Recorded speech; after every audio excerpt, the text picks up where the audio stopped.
죄라고 하는 것이 참 무섭습니다. 죄는 하나님의 축복을 거두게 하고 또 악한 사탄 마귀의 그런 그 어둠의 유혹의 사수를 열리게 만드는 이제 그런 무서운 무기가 됩니다.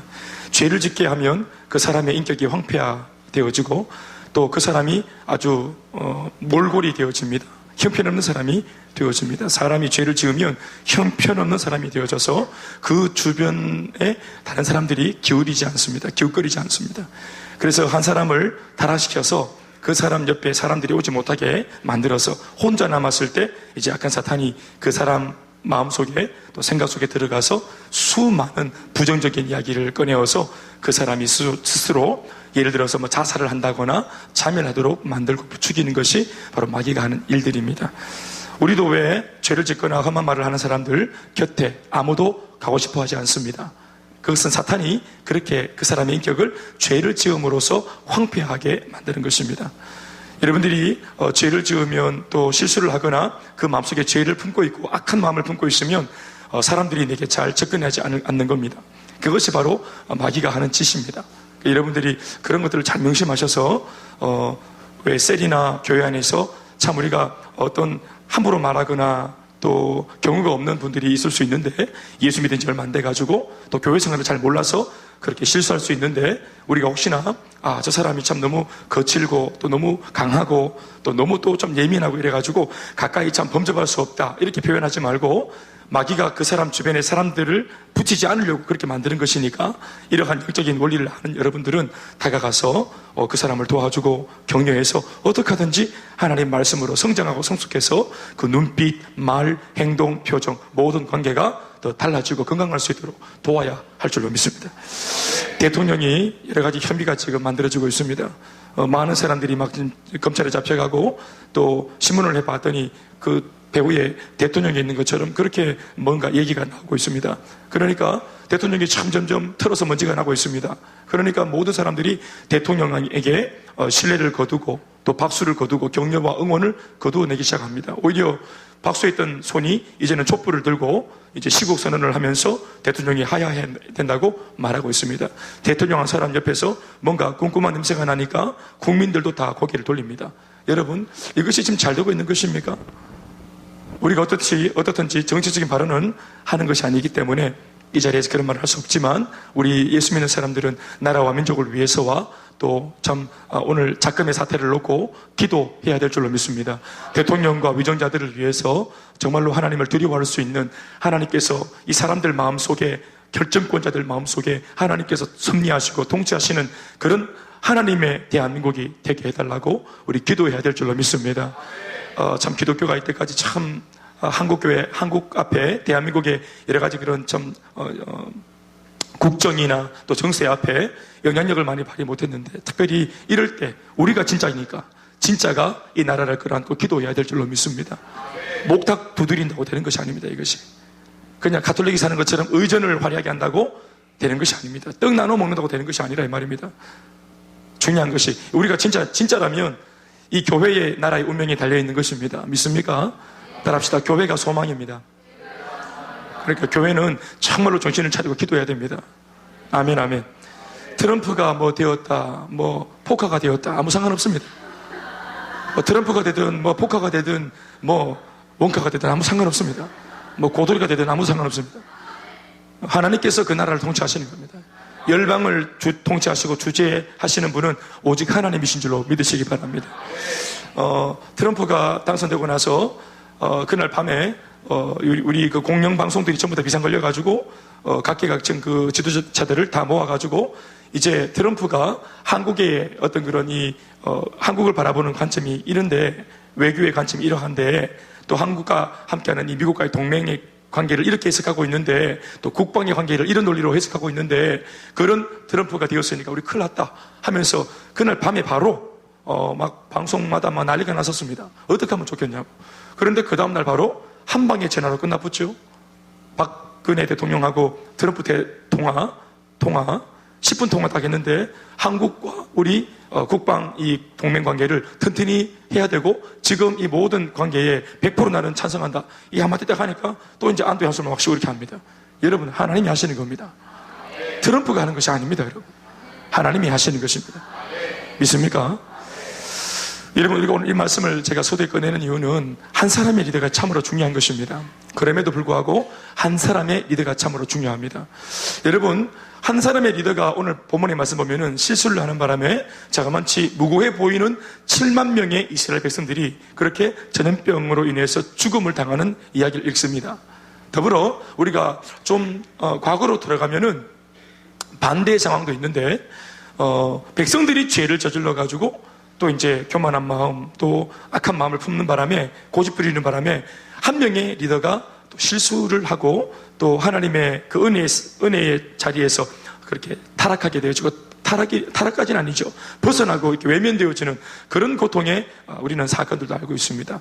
그것은 이제 이름하여서 출애굽기에 나오는 사건인데, 백성들이 계속 모세를 건드리죠. 건드린다는 표현이 좀 그런지 모르겠지만 모세의 심기를 계속 불편하게 합니다. 불순종도 한두 번이지. 계속 메추리를 내놔라, 또 고기를 내놔라, 또 만나를 내놔라, 이러면서 애굽으로 가는 것이 더 낫겠다. 우리를 왜 예수 믿게 해가지고 이렇게 고통을 받게 하나? 이러면서 막 40년 동안이나 계속 막 옆에서 이렇게 막 했습니다. 그러니까 모세가 40년 동안 인지하는 것도 참 한계가 있는데, 옆에서 계속 은혜를 보여줘도 또 딴소리하고, 또 함께 기도해서 회복시켜도 또 딴소리하고, 아침부터 밤까지 딴소리하고, 밤에 은혜 받아서 회복하고, 또 그 다음날 아침에 또 딴소리하고, 이게 이스라엘 백성들의 모습이었거든요. 그러니까 이 한 명의 리더를 놓고 그들이 하도 지은대로 되니까 나중에 모세가 열받아가지고 마지막 사건이 뭡니까? 물 내놔라, 물 내놔라. 백성들이 하도 물 내놔라, 물 내놔라. 그래 열받아 완전히 빡 돌아가지고 모세가 뭐야, 내가 물을 낼게 하고, 내가 이 바위를 쳐서라도 내가 물을 내줄게 이거더라. 물 먹고 배 터져 죽어라 하고 이제 이 지팡이로 바위를 쭉 때려보잖아요. 팍 때려봤더니 그 바위에서 물이 터져나와버잖아요. 예. 그런데 하나님께서 모세를 그걸 악하다고 보신 겁니다. 네가 왜 마음에 분노해서 지도자가 되어가지고 그 바위를 쳤나? 네가 바위에 지팡이만 내밀고 기도만 해도 내가 얼마든지 물을 낼 수 있는데, 네가 왜 네 혈기로 물을 내었어? 네가 왜 하나님의 사역을 혈기로 하노? 혈기로 할 수밖에 없었지. 백성들이 하도 혈기를 건드리니까, 혈자리만 딱딱딱 건드리니까 혈기가 나쁘대. 40년을 참아왔는데 마지막 못 참아가지고 혈기가 확 나쁘지. 그래서 혈기의 물을 그들이 마시고, 그들은 이제 갈증할 수 있지만 모세는 하나님께 죄를 지었다 하는 이 이제 혐의 때문에 약속의 땅에 못 들어가잖아요. 모세는 못 들어갑니다. 그래서 약속의 땅을 눈으로 보면서 건너편에서 그냥 숨져서 그 시체도 하나님이 거두어가 버리십니다. 그 유명한 모세의 마지막 운명이 이렇게 되는 것이다. 백성들이 죄를 지으면 한 사람의 리더의 운명이 위태로워지고, 또 오늘 본문처럼 다윗이라고 하는 한 사람의 리더가 잘못 행하면 많은 백성들이 위태로워지는, 우리는 어떤 면에서 목회자와 성도, 또 지도자와 또 우리 셀 가족들, 또 우리 교회 가족들 사이에 여긴 아름다운 그런 이 생명을 통한 연대가 되어 있다는 사실에 대해서 여러분들이 이것을 좀 깨닫는 밤이 되어야 합니다. 아멘, 아멘. 우리가 생명 공동체입니다. 회원이 아닙니다. 교회 회원이 아닙니다. 셀원이 아닙니다. 회원이 아니에요. 우리 셀 가족입니다. 교회 가족입니다. 함께 울고 함께 웃고 응답을 함께 받을 때까지 운명 공동체가 되어서 모두가 오는 그날까지 함께 달려가고 뛰어가고 기도하는 우리가 되어야 할 줄 믿습니다. 아멘, 아멘. 따라합시다. 모두가 행복하다 할 때까지. 아멘, 아멘. 같이 기도하고 또 그렇게 하는 것입니다. 또 좋은 일이 있으면 함께 기뻐하고, 내 집 일처럼 기뻐하고, 옆집 셀이 잘 되면 우리 셀 일인 것처럼 기뻐하고. 아멘, 아멘. 그럴 수 있기를 정말로 바랍니다. 아멘, 아멘. 오늘 본문 읽었습니다. 긴 본문입니다.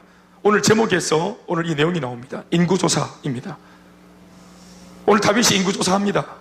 이 인구조사, 사실은 왕이 고대 시대 때 다른 곳으로는 자신의 백성들의 수를 알 수 없기 때문에 인구조사를 면밀히 해가지고 이렇게 이제 통계를 얻어가지고 다윗이든 어떤 왕이든지 간에 이 백성이 몇 명 얼마인지 수요를 알아야 왕이 효과적으로 백성들을 통치할 수 있는 겁니다. 통치를 잘하기 위해서, 또 우리가 국방의 의무도 져야 되기 때문에 우리가 여차하면은 전쟁터에 나와서 싸울 수 있는 그런 남자들이 20살 이상의 남성들이 몇 명인지 이런 것들도 통계를 가지고 있어야 되는 거예요. 그러니까 나라를 좀 더 잘 통치하기 위해서 고대 시대에는 인구조사를 불가피하게 할 수밖에 없었습니다. 그래서 오늘 다윗이 인구조사를 했는 것 같습니다. 어떤 면에서 볼 때는 여느 다른 나라와 같이 인구조사를 할 때 다윗의 내면에 있는 의도는 인구조사를 통해서 나라를 더 통치 잘하기 위해서, 인구조사를 해서 어떻게 하든지 이 민족을 하나님께로 더 잘 인도하기 위해서 어떤 방법론적으로 인구조사를 할 수도 있다 봅니다. 그런데 오늘 본문에 적혀있는 이 인구조사 속에 담겨있는 다윗 왕의 저희를 성경은 놓치지 않습니다. 사랑하는 여러분, 우리가 교회를 이제 운영할 때 목회자인 제가 성도수가 얼마인지, 또 주중에 셀가족 모임에 몇 명이 모이는지, 또 지금 행복 모임을 할 때 몇 명이 전도가 되고 있는지, 그래야 우리가 그날 당일날 선물을 준비할 거 아니겠어요? 그러니까 또 막 짜다리 많이 준비해갖고 막 얼마 안 나가고 남는 것은 또 우리가 뭐 가져가고 이렇게 이 자기들끼리 뭐 잔치하고 이렇게 하면 안 되지 않겠어요? 그러니까 여러 가지 면에서 이런 통계는 나와야 돼요. 더 잘하기 위해서 말이죠. 그런데 오늘 다윗의 내민 안에는 참 좋은 의도로 쓸 수 있는 인구조사의 이 사역을 조금 다른 마음으로 했던 모양이에요. 오늘 본문의 내용을 설명하기 전에 먼저 해석하고 넘어가야 될 부분이 있는데 그것은 단 한 절 1절입니다. 25절까지 있는 이 긴 이야기 속에 1절의 말씀을 잘 해석하는 것이 상당히 중요합니다. 1절은 이렇게 적고 있습니다. 다 같이 시작. 여호와께서 다시 이스라엘을 향하여 진노하사 그들을 치시려고 다윗을 격동시키사 가서 이스라엘과 유다의 인구를 조사하라 하신지라. 인구조사는 다윗이 했는데 오늘 말씀을 들여다보니까 배후에서 인구조사하게 하신 것은 누구라 합니까? 여호와께서 하게 한 것처럼 나오고 있습니다. 그것도 어떻게 표현하고 있습니까? 다윗의 마음을 인구조사를 하도록 어떻게 했다고 말합니까? 격동시켰다 이렇게 말하고 있는 겁니다. 그러니까 그것이 막 궁금하고 또 막 그것이 호기심이 생기고 어떻게 하든지 우리나라의 그런 인구가 얼마나 되는지를 알고 싶은 마음을 하나님께서 격동시켰다 뭐 이렇게 하고 있습니다. 그런데 인구조사는 분명히 나중에 다 읽어보면 알겠지만 이게 죄인데요, 하나님께서 인구조사라고 하는 이런 건방진 죄를 짓게 하나님께서 하실 리가 없어요. 여러분, 죄를 하나님께서 짓게 하시는 것이 아닙니다. 인간이 죄를 지으려고 마음먹을 때 때때로 하나님께서 그 버르장머리를 고치기 위해서 허용하실 때가 있습니다. 허용. 그것은 허용이지 죄를 짓도록 격발시키고 유혹하고 또 시험 들게 하는 것이 아닙니다. 하나님은 시험하는 분이 아닙니다. 시험한다는 이름은 사탄이 가지고 있는 이름입니다. 유혹하는 자는 마귀입니다. 하나님은 결코 그렇게 하지 않습니다. 그러나 기억할 것은 우리가 굳이 죄를 짓겠다고 말하면 하나님께서 생각을 하십니다. 생각을. 우리가 죄를 안 짓기를 바라시지만 굳이 우리가 고집 부리고 내 마음속에 결단한 죄를 계속 짓겠다고 고집을 부리면 하나님께서 허용하십니다. 죄를 짓도록 허용하십니다. 왜냐하면 우리가 다 자유의지가 있기 때문에 우리가 죄를 짓겠다고 결단하면은 거기에 대해서 주님께서 암묵적으로 허용하시면 우리가 죄를 짓겠죠. 그러나 우리가 죄를 짓는다고 원래 하나님께서 하려고 했던 그 일이 엎어지거나 잘못되거나 그 일이 실패로 돌아가지는 않습니다. 아멘, 아멘. 하나님의 기가 막힌 역사가 뭐냐 하면 운명론이 아니라는 거예요. 그때 A로 갔었어야 되는데 B로 가는 바람에 하나님의 역사가 무너져버리고 망해버리는 거 아닙니다. 우리가 비록 잘못된 선택을 해도 그래서 잠시는 하나님의 역사가 엎어진 것처럼 보여도 하나님께서 성령의 능력으로 이 엎어진 자리에서 다시 하나님의 일을 도모해서 이걸 합력해서 선이 되게 만들어 가시는 거예요. 아멘, 아멘. 그래서 아담과 하와가 범죄해서 비록 엄청난 죄를 짓고 엄청난 고통이 그로 말미암아 왔지만 하나님께서 다시 한 번 더 여자의 우선을 예수님을 준비하시면서 우리가 실패한 그 자리에서 새로운 일들을 도모해 가시지 않습니까? 아멘, 아멘. 북이스라엘이 망하고 또 남유다가 망했지만 이스라엘 역사 가운데 BC 722년에 북이스라엘이 망하고 또 BC 586년에 남유다가 망하지만 그렇게 고집부리다가 결국은 망하지만 그루터기를 남겨놓고 하나님은 그 남은 그루터기 뿌리로부터 올라와 있는 그 짧은 죽순 같은 남아있는 그루터기 윗둥이 잘려가지고 다 위에 있는 다 망하고 그러나 남아있는 신실한 소수의 하나님을 믿는 백성들을 통해서 다시 하나님은 하나님의 역사를 이루어 가시는 분이십니다. 아멘, 아멘. 우리가 교회가 비록 물리적으로는 적은 사람이 모여있지만 그러나 하나님께서 하시면 이 작은 숫자를 통해서라도 주님께서 당신의 영적 혈통을 이어가십니다. 위대한 일을 하나님의 구원하시면 쪽수에 많고 적음에 있지 않습니다. 아멘, 아멘. 다윗은 하나님으로부터 뭔가 부추김을 당해서 죄를 지었다라고 하는 느낌을 갖고 있지만 그러나 이것은 사실이 아닙니다.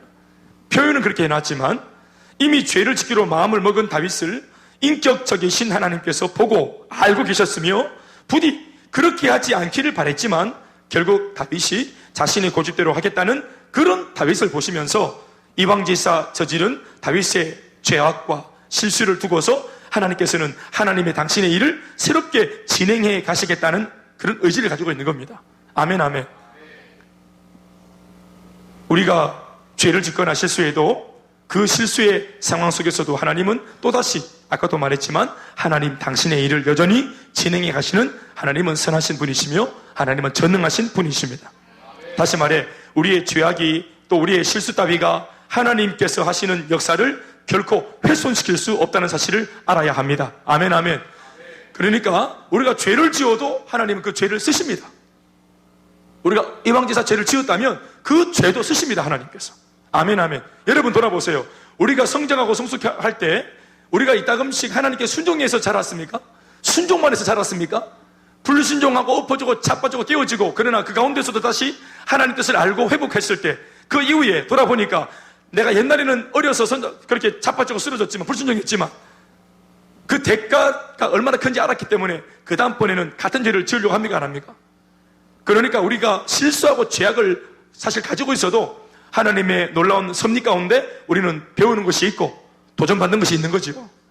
하나님께서 우리를 변화시킨다고 하실 때 우리의 잘하는 면, 못하는 면 다 들고 쓰시는 겁니다. 아멘, 아멘. 그러나 이왕이면 하나님 앞에서 우리가 순종해서 어차피 행하실 하나님의 그 역사에 우리의 인생이 보다 더 가치롭게 순종해서 쓰임받으면 더 좋습니다. 본문으로 돌아가 보면 다윗의 행적을 구체적으로 살펴볼 때 오늘 본문에 적혀 있는 다윗의 그 실수라는 것이 뭐냐 하면 아까도 말했지만 다름 아닌 인구조사라는 것을 알게 됩니다. 2절의 말씀을 다 같이 읽어보시겠습니다. 한 목소리로 시작.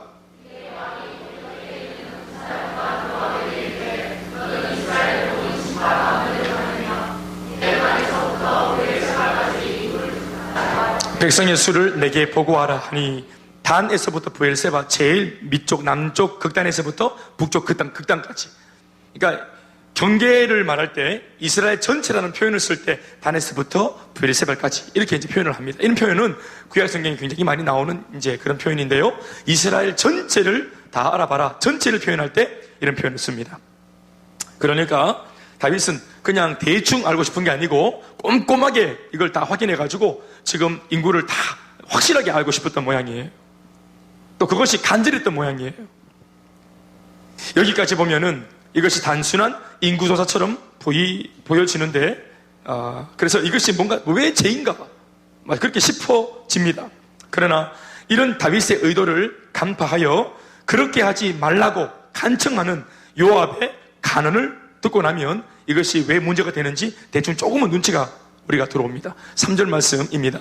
요압이 불순종하는 것처럼 명령 내린 왕 앞에 이걸 하지 말라고 만류합니다. 이 말씀을 들어보시죠. 시작.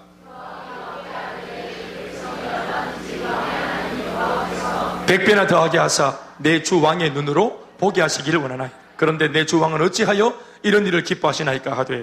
그러니까 어떻게 보면 요압이 오늘 신앙이 굉장히 좋은 것처럼 보입니다. 이때까지 하나님께서 하셔가지고 당신의 나라를 이렇게 부강하게 만들어주시고 헤어보나 마나 숫자가 많을 겁니다. 이거 다 하나님께서 주신 것이고 당신을 사랑해서. 그러나 이거 하나님께서 덤으로 주신 축복이기 때문에 이거를 헤어보지, 이걸 카운트 안 해도 하나님께서 지금보다 하나님이 원하시면 100배나 더 많은 숫자도, 일꾼들도, 수많은 사람들도 다윗 당신한테 하나님은 붙여줄 수 있는 분입니다. 만약 지금 가지고 있는 복이 모자라면 하나님께서 어련히 알아가지고 다 붙여주십니다. 내가 옆에서 다윗 당신을 쭉 봤는데 당신이 한 것보다 하나님께서 훨씬 더 많은 어떤 그런 복을 후하게 쳐서 복을 주시는 것 같더라고. 이걸 요압이 옆에서 본 겁니다. 이 군대 장관이.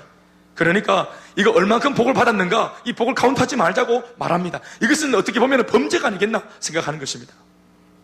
그리고 이 인구조사를 하려고 하는 다윗의 의도를 지금 요압 장군이 간파했어요. 자기가 이 숫자를 확인한 다음에 뭔가 의시되려고 하는, 내가 이만큼 벌었구나, 내가 이만큼 수확했구나, 내 수하에 사람들이 이만큼이나 있구나, 내 나라가 이만큼 방대하구나, 이때까지 이방 족속들과 싸워가지고 잡아온 노예들, 또 포로들, 그들까지 합쳐가지고 이렇게 우리가 부흥했구나, 이러면서 마음속에 뭔가 자고하려고 하는 마음이 생길까 요압이 두려운 것입니다. 그래서 그렇게 하지 말라고 말하는 겁니다. 요압의 말이 뭐냐, 한마디로 말하면 하나님 앞에서 죄를 짓지 마시라고 하신 말씀입니다. 그러니까 결과에 너무 연연하지 말라는 겁니다. 결과는 하나님이 주시는 것. 당신이 이때까지 언제 결과에 연연했냐? 결과에 연연 안 했기 때문에 순수한 동기로 살아왔기 때문에 하나님께서 폭포처럼 은혜를 부어주신 건데 왜 갑자기 결과에 연연하냐? 그러니까 죄 짓지 말라고 요압 장군이 만류한 겁니다. 인구의 수는 곧 힘을 상징합니다. 고대 시대에는 사람 숫자가 바로 힘의 정도입니다. 내가 얼마나 큰 힘을 가지고 있는가? 내가 깃발 하나 흔들면, 왕이 깃발 흔들면 함께 움직일 수 있는 군사력이 얼만큼 되는가? 이게 곧 그 나라의 힘이고 다윗의 힘입니다. 그러니까 한마디로 말하면 내 힘이 얼만큼 되는가? 이걸 자랑하고 싶고 확인하고 싶은 마음이 들었던 것입니다. 다윗은 지금 자신이 수많은 전쟁, 그 이긴 전쟁을 통해 얻은 포로와 노예를 포함한 자신의 파워를 굳이 확인하려고 합니다. 이제껏 이 모든 것을 두고 하나님이 하셨습니다. 나는 그냥 무익한 종이었습니다. 나는 아무것도 아닌 껍데기였습니다. 나는 지푸라기인데 하나님이 하셨습니다. 늘 이렇게 노래를 해왔던 그런 다윗인데 오늘 이 본문에 와서 딱 보니까 그런 와중에도 마음 한켠에는 나도 한몫했지. 나도 공이 있지. 그만큼 나도 힘을 보탰지. 내가 쇠가 빠지게 고생했지. 내가 얼마나 고생을 많이 하고 오늘 여기까지 왔는지 그거는 하나님께서 더 잘 아시지. 내가 얼마나 많은 원수들한테 고통당하고 조롱당하고 내가 인내해 왔는지 하나님이 아시지. 여러분, 인내하는 그 자체는 너무 아름다운 건데 굳이 자기 입으로 인내했다고 말하니 격이 떨어집니다. 이때까지 정말 순종해서 멋지게 싸워온 거 참 잘한 건데 그걸 자기가 자기 입으로 말하니까 참 격이 떨어집니다. 이때까지 섬기고 사역한 거 참 잘한 것인데 그것을 자기가 말하고 드러내니 참 격이 떨어집니다. 이런 위험천만한 교만이 그 다윗 마음속에 숨어 있었던 겁니다. 왜 다윗이 이걸 확인하려고 합니까? 아무도 다윗에게 칭찬해주지 않으니까. 다윗이 정말 잘했다. 다윗 때문에 이렇게 우리나라가 잘 됐다. 이런 좀 격려와 칭찬과 이런 소리를 좀 옆에서 해줘야 되는데 이거 안 해주니까 처음에는 하나님 다 하셨지 뭐. 우리 말 안 해도 알지 뭐. 그런데 진짜 말 안 하니까 섭섭한 거예요.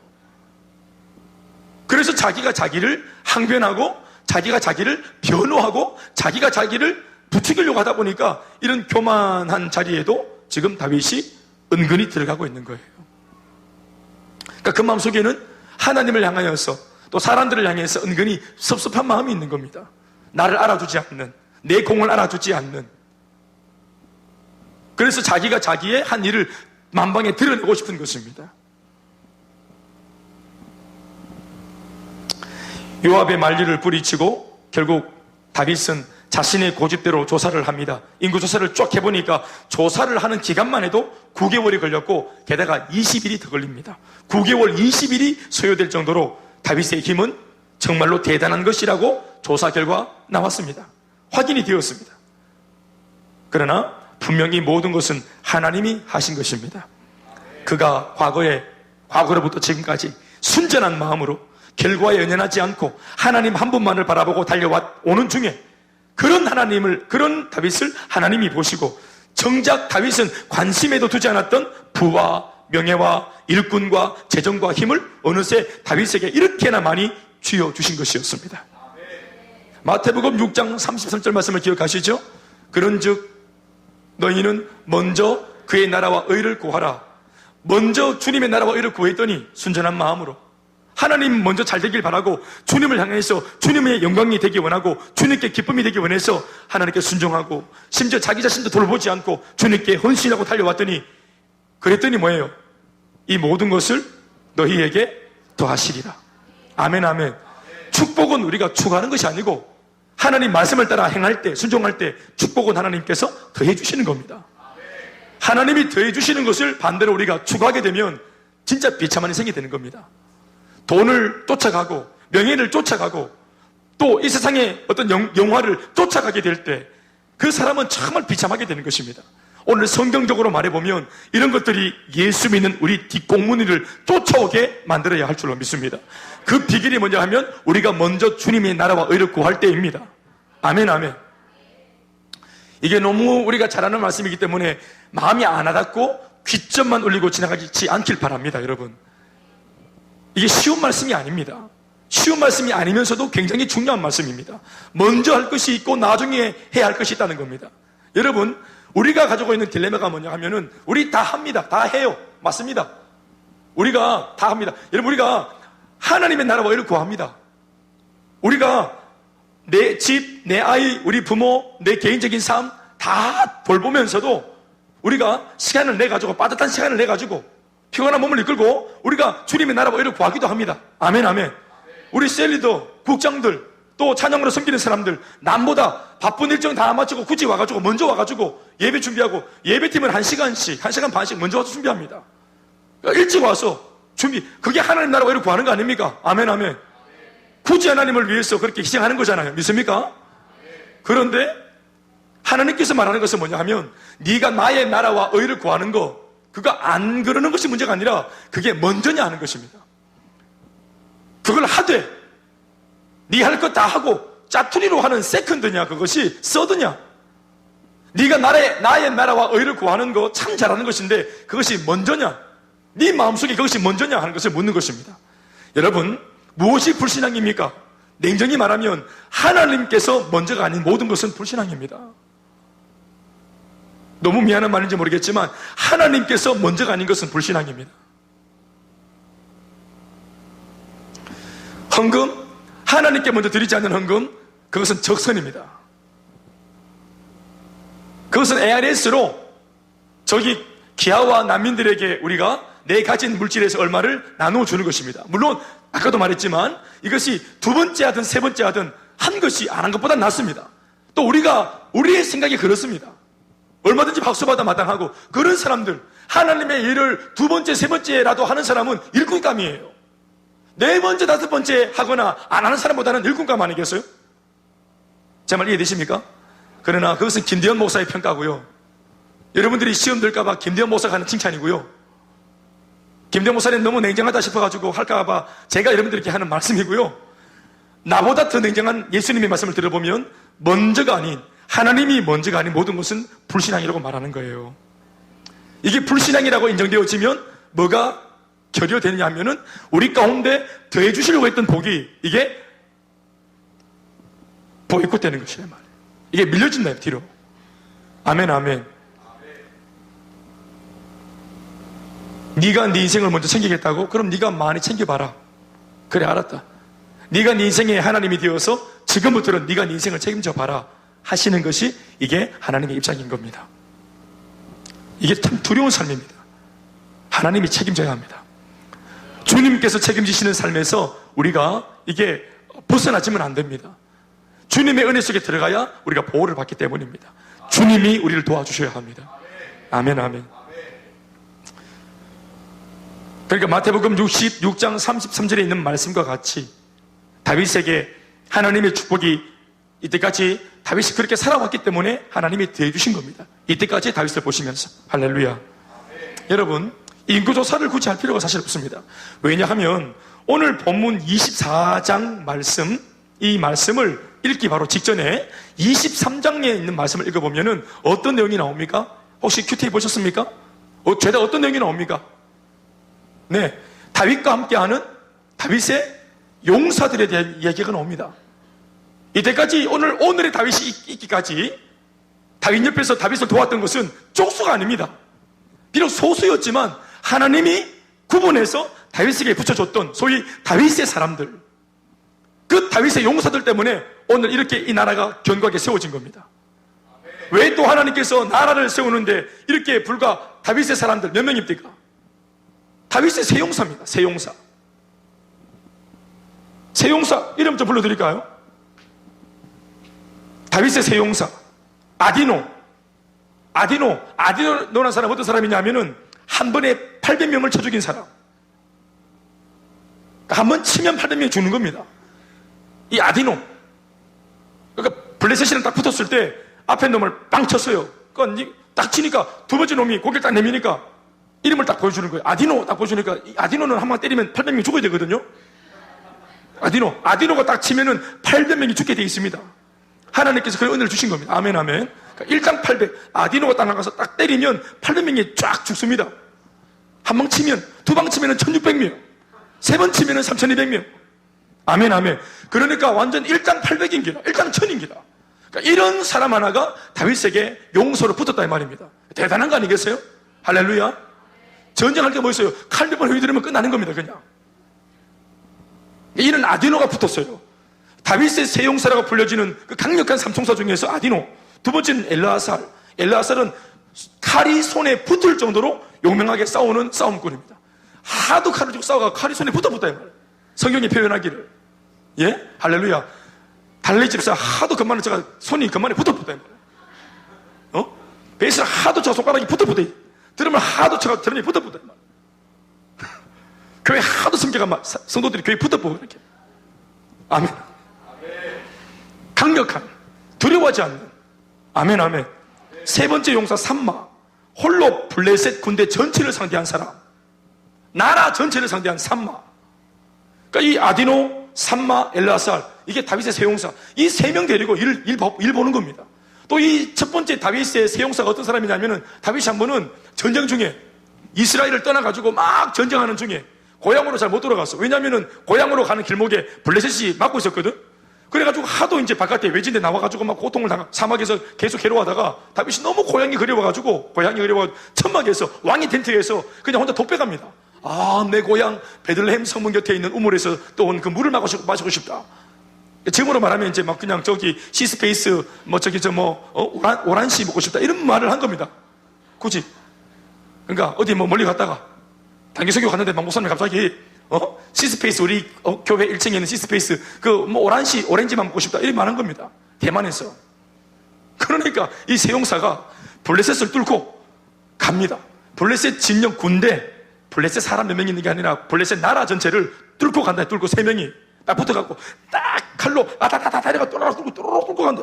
그래 막 적들이 막 너 왜 이렇게까지 하냐 하는 게 물으니까 물 들어간다 이렇게.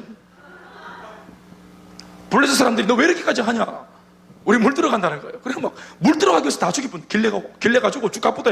그래 실제로 베들레헴 성문 곁에 있는 우물물에 물을 떠가지고 바가지에 딱 떠가지고 다시 오면서 다 죽이고 이렇게 가면 죽이고 오면 죽이고 길래 가지고 들어가쁘다. 그러니까 왕이 시험에서 물을 딱 내는데 온몸에 피를 막 단단하게 뒤집어 쓰고 물 한 바가지 딱 내는다.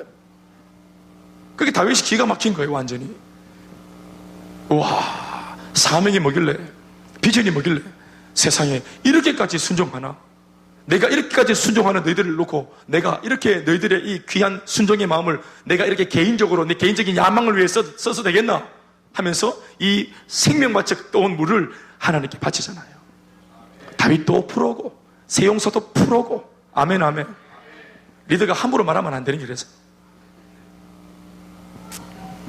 대단한 사람들이죠. 그런데 이 세용사, 그리고 세용사 1세대가 지나가고 난 뒤에 다윗에게는 세용사 2세대라고 불려지는 사람도 붙습니다. 첫 번째가 아비새, 창 하나로 300명을 죽인 사람.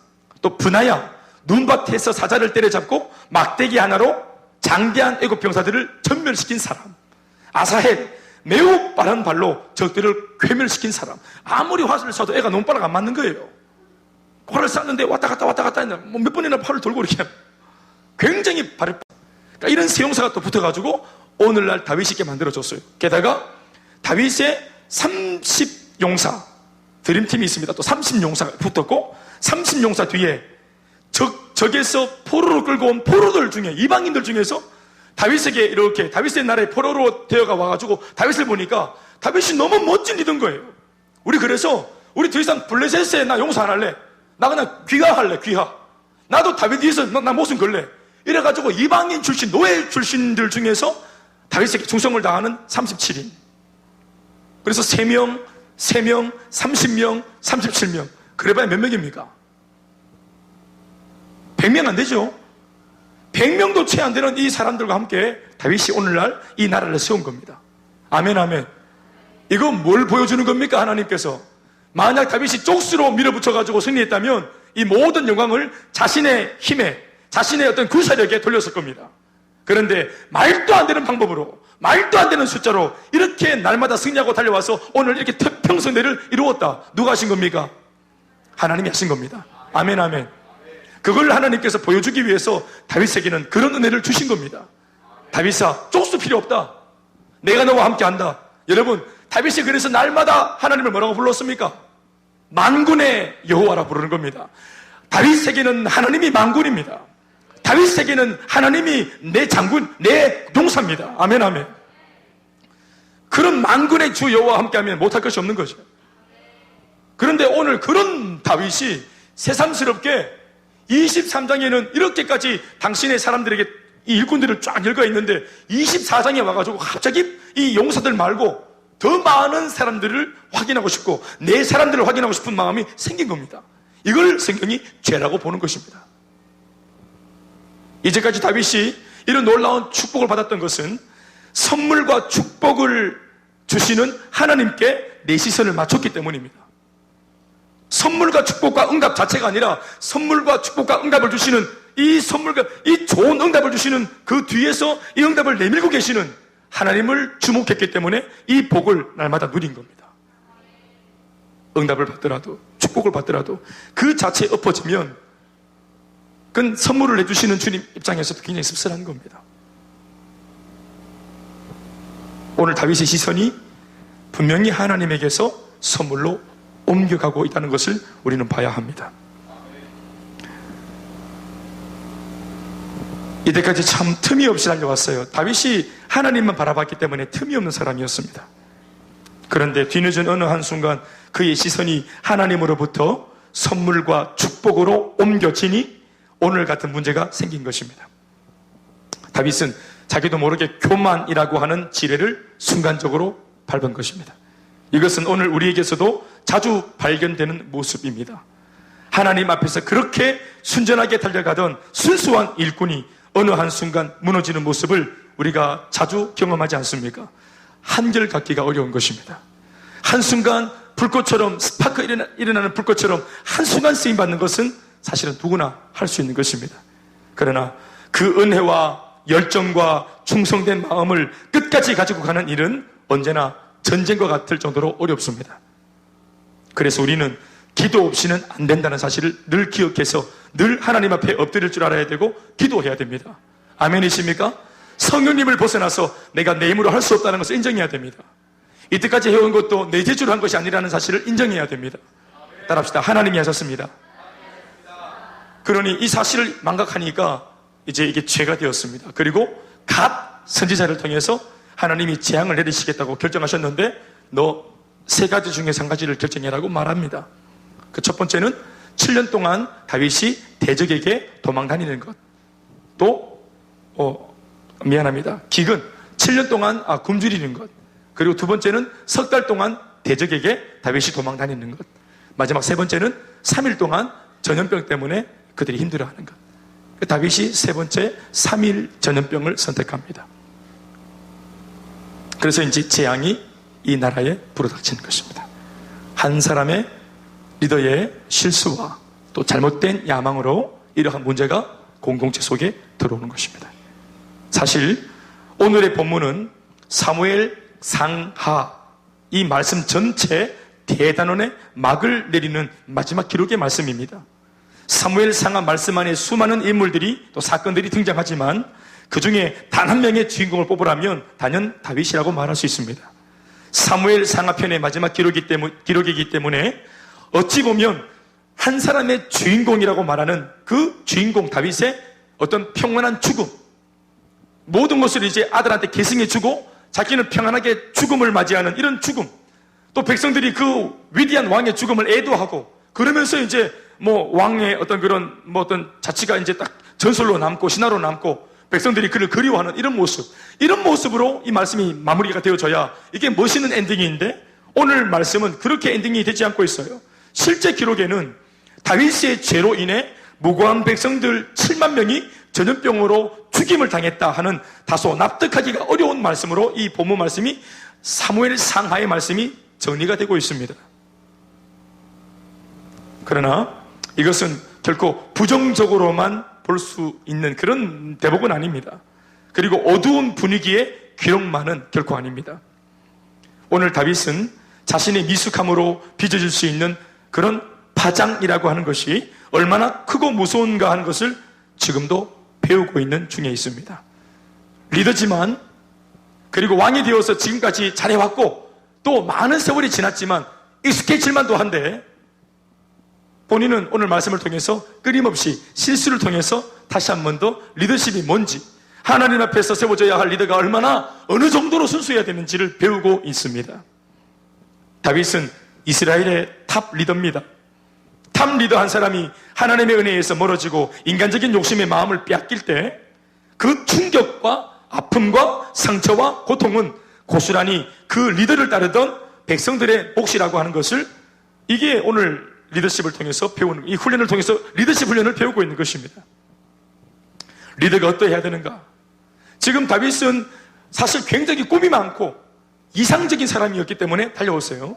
하나님의 꿈을 꾸고 그 꿈이 이루어지기까지 비록 시간이 오래 걸리지만 고난을 인내하며 그렇게 달려왔습니다. 다윗은 꿈꾸는 사람이었습니다. 하나님의 꿈을 이 땅에 펼치는 사람이었습니다. 그런데 오늘 갑자기 다윗이 현실적으로 바뀌었어요. 여러분, 리더는 현실적인 사람이 되어서는 안 됩니다. 언제나 리더는 자기가 함께하는 모든 무리보다 항상 최초의 꿈을 꿔야 합니다. 모든 사람들 앞에 꿈을 말할 수 있는 리더가 되어야 합니다. 현실은, 여러분, 세상 물정은 리더보다 직접 세상에 살고 있는 백성들이 더 잘합니다. 궁전에서 살고 있는 다윗이 무슨 세상을 알겠어요? 세상적인, 현실적인 이야기는 백성들이 더 잘 알아요. 교회도 마찬가지입니다. 세상 물정, 그거 목사보다 여러분들이 더 잘합니다. 날마다 여러분들이 돈을 벌고, 돈을 쓰고, 돈을 만지고, 거래하고, 팔고, 사고 하는 사람들인데 저보다 100배 잘 알죠. 그런데 그런 여러분들 앞에서 제가 만약 교회 온 여러분들한테 설교할 때 설교의 내용이랍시고 내가 만약 세상의 금리가 어떻고 이윤이 어떻고 어디에 투자를 해야 되고 이런 정보를 말한다는 것 자체가 정말로 웃기는 얘기입니다. 어떻게 하면 돈벌이 하는지, 어떻게 해야지 내가 먹고 사는지, 어떻게 해야지 내가 아파트 평수 넓힐 수 있는지, 이런 정보 여러분들이 더 잘합니다. 그래서 교회는 그런 이야기가 아니라 교회만이 들려줄 수 있는 영적인 이야기를 들려줘야 하는 것입니다. 마찬가지입니다. 여러분, 항상 목회자는 영적인 꿈을 꿔야 합니다. 미안한 말이지만 성도들보다 무언가를 하나님으로부터 먼저 받고 있고 어떤 꿈을 하나님으로부터 먼저 꾸기 때문에 그가 리더입니다.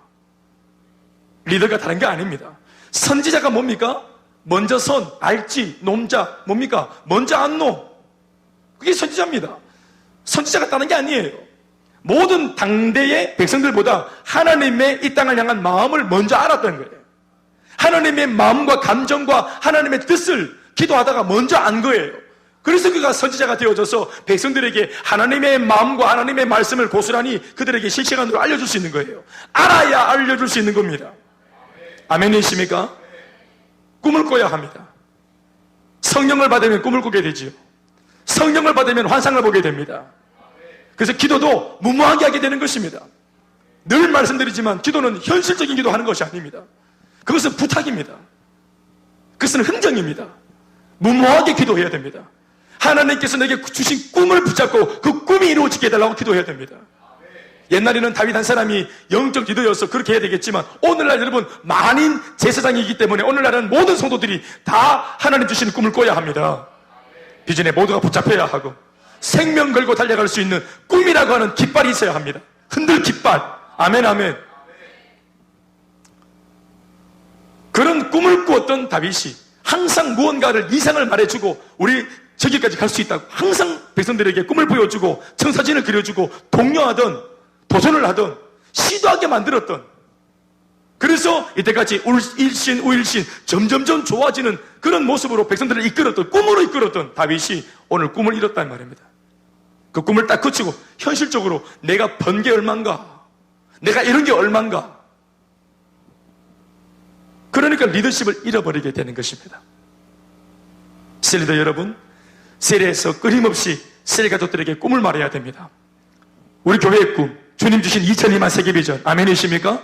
그거 안 이루어져도 말을 해야 되는 겁니다. 꿈이 왜 꿈입니까? 이루어지지 않기 때문에 꿈인 것입니다. 그 꿈이. 그러나 이 꿈을 가지면 이루어지고 말고는 주님 소관이지만 이 꿈을 평생 꾸었던 사람의 인생은 평생 불이 붙어 살게 되는 것입니다. 아멘 아멘. 꿈의 역할은, 비전의 역할은 그 꿈을 꾸고 비전을 품은 사람의 가슴에 불을 지핀다는 것입니다. 그것이 이루어지고 말고는 주님의 소관입니다. 아멘 아멘.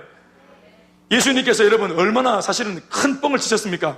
좀 우리가 경험스럽게 말하면 베드로, 요한, 야고보, 사도 바울까지 초대교회의 수많은 1세기 사람들한테 예수님께서 내 곧 온다, 마라나타 주 예수의 오시옵소서, 요한계시록의 마지막 그렇게 막 맺고 있는데 오셨습니까?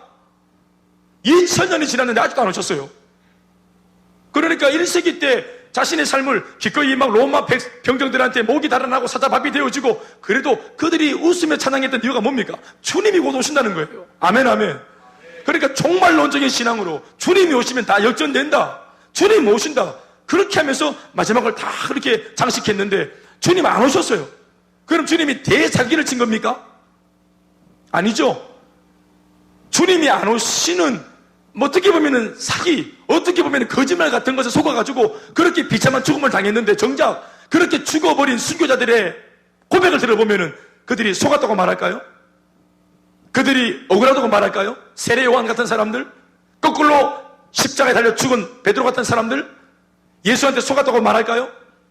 그 주님 주신 꿈 때문에 그들의 한평생이 얼마나 위대한 삶이 되었나요?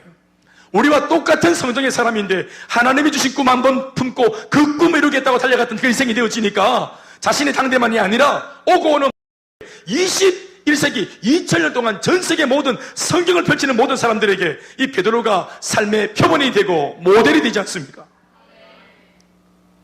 1세기 사람이 21세기에 있는 사람한테까지 도전을 주고, 지금도 우리가 그의 삶을 흉내내지 못할 정도로 예수를 지극히 잘 믿어서 멋지게 살아냈던 베드로.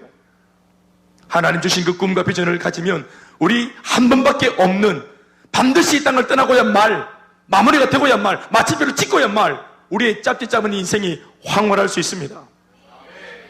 꿈은, 비전은 우리의 마음을 불태우는 겁니다.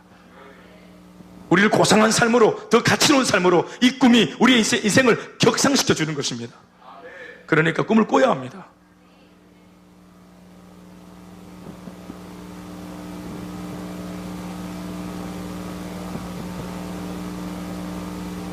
꿈을 잃어버리고 현실적으로 마음이 딱딱해지고,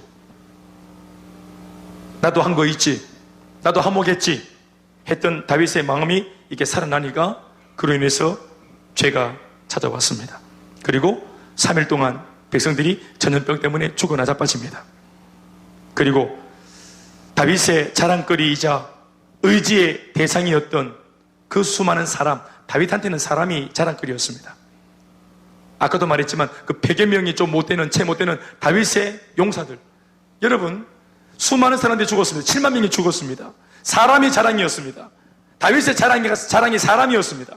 그래서 자기의 자랑을 자랑에 더 취하기 위해서 사람의 머릿수를 세기 원했습니다. 그런데 하나님께서는 병을 통해서 이 다윗의 자랑거리를 다 가져가 버렸습니다. 7만 명이나 가져가 버렸습니다. 100명을 데리고도 그 위대한 일을 했는데 7만 명 대단한 쪽수인데 이 모든 사람들 한 번의 전염병으로 주님이 다 데려갔습니다. 다윗이 의지했던 자랑, 다윗이 그렇게 붙잡고 있던 세상적인 자랑, 그거 주님이 다 가져가시는 것입니다. 하나님보다 의지하는 거 주님이 가져가시는 것입니다. 3일째 되던 날 다윗이 하나님 앞에 뒤늦은 후회를 하며 기도합니다. 17절 말씀 다 같이 읽어보시겠습니다. 시작.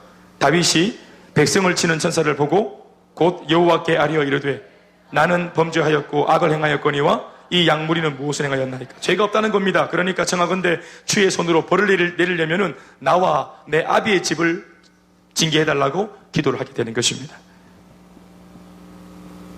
그리고 오늘 이 재앙을 내리는 천사 어디에 서 있는 걸 딱 봤더니 어디에 서 있다고 말합니까? 그 앞선 말씀에 보니까 아라우나, 여부수 사람 아라우나의 타작마당 곁에 서가지고 손을 딱 들어서 재앙을 막 내리고 있는 천사를 본 겁니다. 다윗이 영의 눈을 열고 이 천사를 본 것입니다. 그래서 다윗이 막 고통스러워하고 회개하니까 하나님께서 사람을 보내가지고 이 선지자가 그 재앙을 지금 내리고 있는 천사가 서 있는 자리에 가서 예배를 드리도록 그렇게 말씀을 전했더니 다윗이 순종하고 예배를 드리러 가는 것입니다. 다윗은 회개하는 기도로 끝나지 않고 갓 선지자의 조언에 순종해서 여부수 사람 아라우나의 타작마당에 들어서서 하나님 앞에 거기에서 번제와 화목제의 예배를 드리려고 합니다. 다윗 왕의 의도를 들은 이 아라우나, 다윗 왕이 와서 이제 아라우나를 만나가지고 내가 너희 집 타작마당에서 예배를 좀 드려야 되겠다. 하나님께 예배를 차차차에서 드려야 되겠다. 그러니까 좀 배려해달라고 막 얘기를 합니다.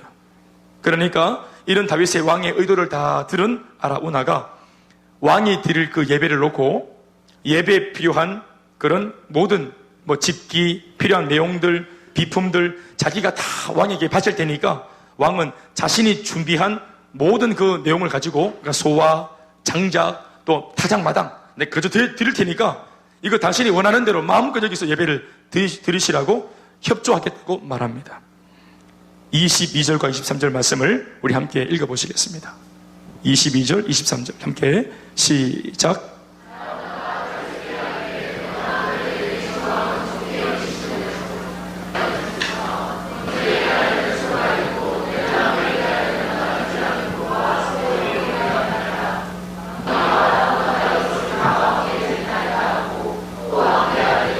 왕의 하나님 여호와께서 왕을 기쁘게 받으시기를 원하나이다 했습니다.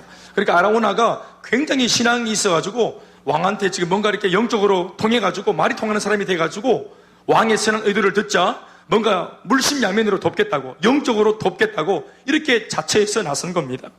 다윗 입장에서 볼 때는 자기가 선한 뜻을 가지니까 하나님께서 좋은 길로 인도하시는구나, 돕는 사람을 붙여주시는구나, 또 물질도 이렇게 채워주시는구나 할 수 있겠죠. 얼마든지 이것을 은혜로운 장면이라고 우리가 평가할 수 있는 그런 장면이 연출되었습니다. 그러나 아라우나의 배려와 협조를 다윗은 단호히 거절합니다. 대신 예배 드릴 장소인 너의 타작마당과 소와 장작 이런 것들을 내가 값을 주고 살 테니까 나한테 다 팔라고 말합니다. 그러니까 이거 나는 그렇게 하겠다는, 값을 주고 사서 난 예배 드리겠다. 그러니까 이 결단이 얼마나 단호했던지 다윗이 하는 말이 값이 없이는, 값 없이는 하나님께 번제를 드리지 않겠다고 고집을 부립니다. 결론 같은 말씀을 드리자면 다윗이 한 이 행동이 옳습니다. 하나님 앞에서 용서를 구하고 하나님 앞에서 긍휼과 은혜를 구하기 위해 드리는 예배에는 죄를 지은 본인, 바로 다윗 자신의 것이 드려져야 합니다. 예배는 단지 수월하게 드리는 것이 아닙니다. 예배는 단지 누군가가 준비해놓고 밥숟갈만 올리는 이런 모양의 편리대로 드리는 것이 아닙니다. 불편해도 조금은 수고스러워도 내 예배, 내 하나님 앞에서 나의 예배를 내가 드려야 하는 것입니다. 해야 될 기도가 있습니까?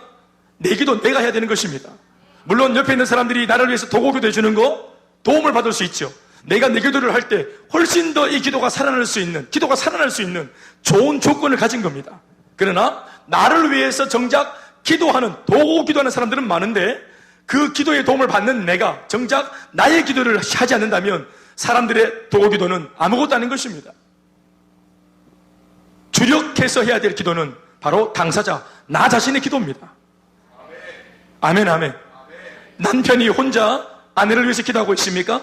그 아내가 하나님 만나기에 지금 절호의 찬스를 맞이한 겁니다. 아멘, 아멘.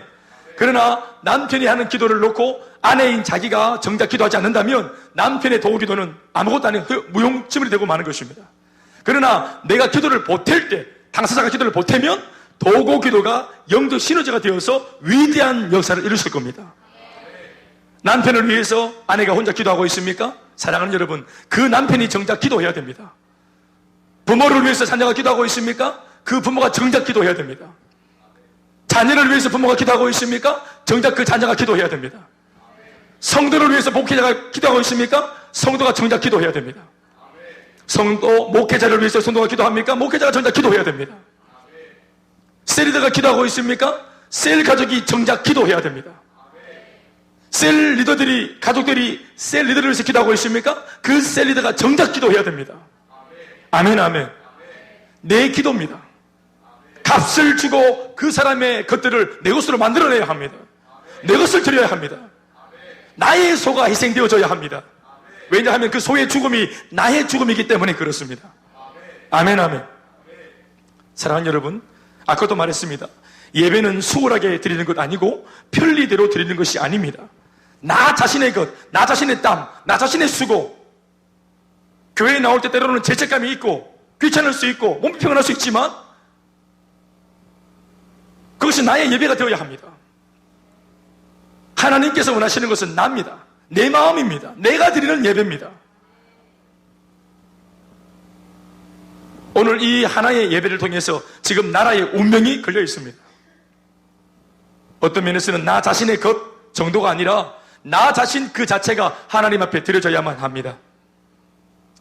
24절에서 25절까지 말씀을, 우리 마지막 말씀, 이게 사무엘 상하의 마지막 9절 말씀입니다. 이 말씀은 이렇게 끝이 나고 있습니다. 말씀 읽어보겠습니다. 왕이 시작. 내가 값을 주고 네게서 살리라. 값없이는 내 하나님 여호와께 번제를 드리지 아니하리라 하고, 다윗이 은 50세겔로 타작마당과 소를 사고 그곳에서 여호와를 위하여 제단을 쌓고 번제와 화목제를 드렸더니 이에 여호와께서 그 땅을 위한 기도를 들으시매. 다 같이 시작. 뭐다고요? 이스라엘에게 내리는 재앙이? 아멘, 아멘. 사랑하는 여러분, 사무엘 상하의 모든 스토리가 마무리되는 그 와중에도 다윗은 여전히 하나님 앞에서 미숙한, 마치 신생아와 같이, 어린아이와 같이 지금도 실수를 통해서 배우고 있습니다. 대단한 왕 아닙니까?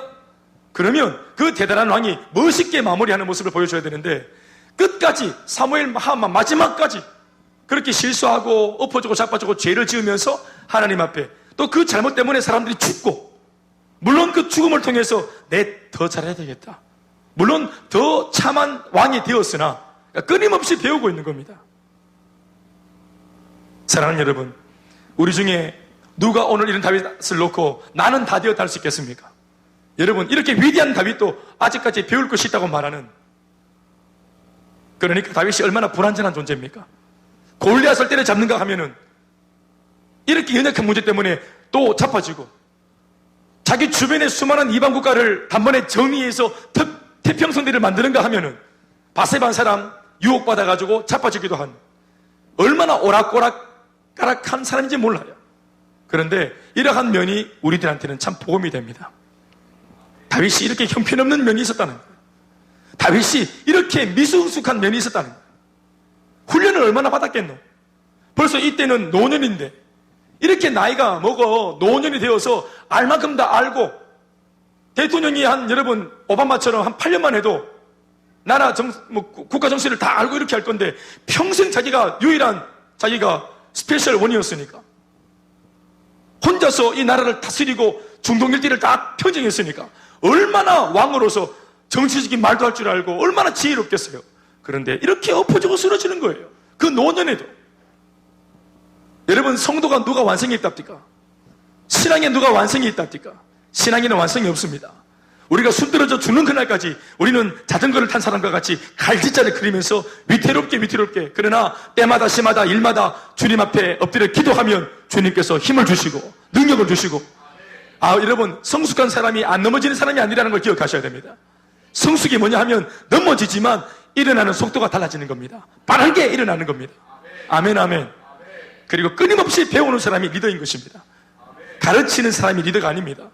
끊임없이 배우는 사람, 끊임없이 하나님 앞에서 꿈을 꾸는 사람, 여러분 꿈을 꾸셔야 됩니다. 끊임없이 배우셔야 합니다. 알려고 해야 됩니다. 예수님의 그 풍성함을 계속 알려고 해야 됩니다. 너는 내게 부르짖으라. 그러면 내가 네가 알지 못하는 크고 은밀한 일을 보겠다고 말씀하셨죠. 예레미야 33장 3절 말씀에 네가 알지 못하는 크고 은밀한 일. 저는 예수를 잊었는데 27년 동안 많은 은혜를 받았는데, 저는 여러분 28년째 29년째 한 번도 아직까지 경험하지 못한 새로운 응답을 받기를 소망합니다. 이때까지 저는 응답 많이 받아봤는데, 이때까지 받은 응답 말고 한 번도 경험하지 못한 크고 은밀한 비밀한 응답을 더 받기 원합니다. 우리 교회 많은 간증을 경험했는데 앞으로 더 위대한 간증을 경험하기 원합니다. 이게 우리의 꿈입니다. 우리의 소망입니다. 여러분, 어제까지 뭔가를 은혜를 받은 게 있어가지고 간증을 했습니까? 간증 다음부터 새로운 간증이 만들어지는 겁니다. 꿈을 꾸셔야 합니다. 어제 전쟁에서 이기셨습니까? 내일 또 다른 전쟁이 있습니다. 그 전쟁 이겨야 합니다. 사랑하는 여러분, 말씀 맺겠습니다. 신앙은 완성이 없습니다. 평생을 두고 하나님 앞에서 배우고 또 배워가는 것입니다. 다윗이 그랬다면 우리는 볼 것도 없습니다. 실수가 있고 불완전한 자신의 모습일지라도 기죽지 마십시오. 목사님, 요즘 따라 제가 좀 많이 신앙이 없어 보이시죠? 목사님 죄송합니다. 제가 하는 말은 늘 그랬습니다. 그런데 이번 훈련 때 은혜를 많이 받으시더니 성령 충만하게 보인 건데, 여러분, 성령 충만한 것이 어떻게 보면 비정상이고, 이렇게 좀 뭔가 실수하고 자빠지는 게 이게 우리의 모습입니다. 오늘 다윗이 뭔가 좀 이상하게 보였다고요? 오늘 본문에 다윗은 삐리한 겁니까? 이게 다윗입니다. 이게 다윗의 본연의 모습입니다. 이게 다윗의 민낯입니다. 화장기 다 지우고, 이게 다윗의 본연의 모습이에요. 은혜를 벗어난 다윗의 인간의 모습. 교만하고, 지밖에 모르고, 자랑질하고, 안 알아주면 섭섭하고, 이게 다윗인데, 이런 다윗이 하나님 손에 붙잡히니까 빈틈이 없는 왕이 된 겁니다. 빈틈이 없는 왕이 된 것이죠. 빈틈이 없는 리더가 될 수 있는 거예요. 우리도 똑같습니다. 우리도 민낯, 교만하고, 정력이 충만하고, 내 욕심이 있고, 늘 드리는 예배마저도 우리가 그렇게 머릿속으로 카운트하고, 우리가 같이 이렇게 수많은 그런 계산 가운데 있는 우리들 아닙니까? 이상할 거 없습니다. 그러니 이것을 인정하고 오늘 밤에 성령을 받으면 됩니다. 기도해서 이 부분을 하나님 앞에 노출시키고 고백하고 그 주님 앞에 응답을 구하면 됩니다. 그러나 단 한 가지 조건은 그 기도가 나의 기도여야 합니다. 여러분들이 오늘 기도를 하고 나서 돌아가실 때 내 기도가 충분히 하나님께 상달되었다고 느껴질 때까지 기도하시기 바랍니다. 분위기 타고 또 여러분들이 그냥 일어나고 싶은 유혹에 빠지지 마십시오. 기도를 그만하려고 하는 유혹에 빠지지 마십시오. 기도에 들어가는 순간 전쟁이 시작되는 겁니다. 전쟁이. 마귀는 기도를 못하게 하고 우리는 기도해야 될 입장에 있고, 그런데 우리 몸은 기도 안 하겠다고 외치고, 그러니까 기도를 포기가 되는 겁니다. 기도하기를 결정하셔야 됩니다. 아멘, 아멘. 중요한 거 하나는 뭐냐면 다윗이 어디에서 예배를 드리는가 하는 겁니다. 어디서 예배를 드리고 있습니까? 오늘 재앙을 내리는 천사가 서 있는 아라우나의 땅입니다. 아라우나의 타작마당입니다. 왜 허구온 많은 그런 예배 장소가 있는데 아라우나의 타작마당에서 예배합니까? 왜 다른 예배 처소가 있는데 거기서 안 드리고 아라우나의 타작마당에서 예배합니까? 거기가 고통과 재앙의 자리이기 때문에 그렇습니다. 사랑하는 여러분, 우리가 특별히 하나님의 말씀을 전하고 예배드려야 하고 눈물을 쏟아서 기도할 곳은 재앙이 있는 자리입니다. 고통이 있는 자리입니다. 그 고통의 자리가 우리의 기도를 통해서 산자의 땅으로 변화될 수 있도록 기도해야 되는 것입니다. 모든 사람들은 문제가 있을 때 그 문제를 등 돌리고 다 도망나갑니다. 그러나 기도하는 사람들, 오늘 하나님의 주신 책임을 맡은 사람들, 사명 맡은 사람들은 남들이 모두가 두렵다고 나오는 자리로 들어가 기도해야 되는 것입니다. 아멘이십니까? 불이 났을 때 사람들은 다 도망 나오지만 물을 들고 있는 소방관은 호수를 들고 포와 그 화염 속으로 들어가는 것과 같이, 전쟁이 났을 때 모든 민간인들은 살겠다고 다 피난 가지만 총을 들고 있는 훈련된 군사들은 포화 속으로 들어가는 것과 같이, 오늘 하나님을 알고 있고 복음을 알고 있고 인생의 유일한 해답을 알고 있는 우리들은 인생의 문제 속으로 들어가서 그 자리에서 예배하고 그 자리에서 기도하고 그 자리에서 하나님의 말씀을 선포해야 되는 것입니다. 아라우나의 타작마당이어야 합니다. 그 자리여야 합니다. 거기에서 소를, 나의 기도를 바쳐야 합니다. 거기에서 나의 예배를 드려야 합니다. 그 은혜가 있기를 주의 이름으로 축원합니다. 우리 모두 같이 일어나서